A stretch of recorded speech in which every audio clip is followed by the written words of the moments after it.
اس بات کو نبی صلی اللہ علیہ وسلم نے خود بتلایا کہ ہر آنے والا سال پچھلے سال سے زیادہ شر والا ہوگا. اس کے لیے ہمارے لیے اس میں وارننگ یہ ہے کہ ہم آنے والے سالوں کے لیے پریپیئر ہو جائیں، اپنے دین کی حفاظت کے لیے، اپنی بیوی بچوں کی، اپنی متعلقین کی حفاظت کے لیے، کہ ان کا دین محفوظ ہو جائے. دیکھیے سیاسی حالات بدلتے رہیں گے، ملکوں کے حالات بدلتے رہتے ہیں. زیادہ سے زیادہ کیا ہوگا؟ آدمی مر جائے گا. بھائی کوئی ظالم بادشاہ کسی ملک میں ہے، مار ڈالے گا مسلمانوں کو، اور کیا ہوگا؟ اس سے شہادت کی موت مرے گا نا.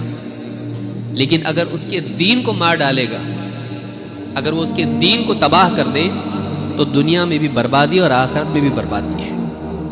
اپنی جان کی حفاظت سے زیادہ اپنے ایمان کی حفاظت ہم کو کرنا چاہیے، کیونکہ جان تو ویسے بھی جانے والی ہے. اگر ایمان ہی آدمی کا کھو دے وہ، تو آخرت میں ہمیشہ کی جہنم ہے.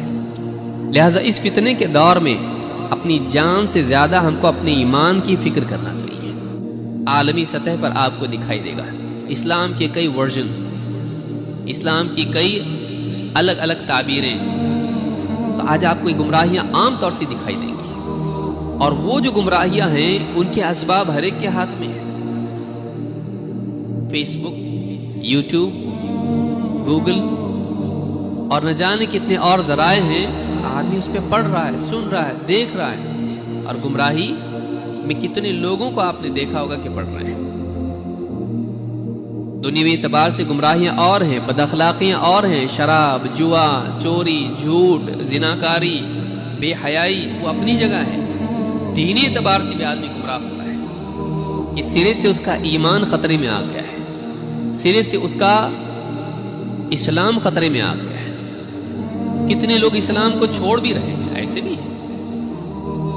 چین میں آپ دیکھیے مستقل مہم چلا کے ان لوگوں نے ایسے لوگوں کو جن کو انہوں نے کہا کہ تشدد پسند ہے، متشددین ہیں، ان کو اٹھایا، اپنے ہاں کچھ کیمپس میں رکھا، ان کو ٹرین کر رہے ہیں. بولے ہم ان کے اندر سے وہ چیز نکال رہے ہیں تشدد والی. ان میں سے کچھ لوگوں سے پوچھا کیا اب تم اسلام کو فالو کرتے ہو؟ کہا میں ابھی اسلام کو فالو نہیں کرتا ہوں، پہلے کرتا تھا ابھی نہیں.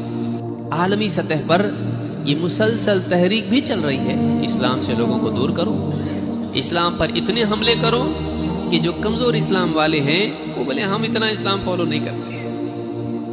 اسلام کے احکام کے بارے میں تشکیک پیدا کرو، شک پیدا کرو.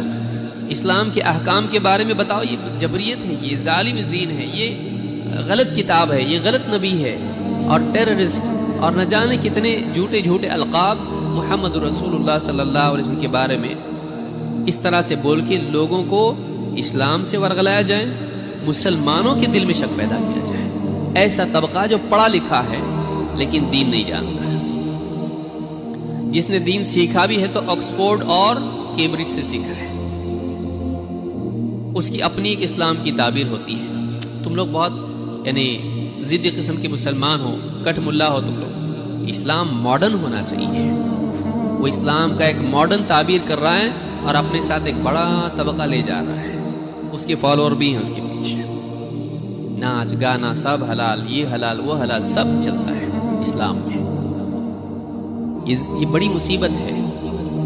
تو اپنی اگلی نسل کو بچانے کی ضرورت ہے. ہوگا آپ نے فرمایا یصبح الرجل مؤمنا ویمسی کافرا.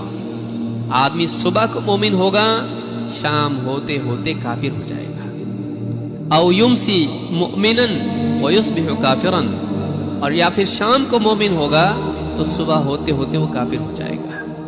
یبیع دینہ بعرض من الدنیا، وہ اپنے دین کو بیچ دے گا دنیا کی تھوڑی سی متاع کے بدلے.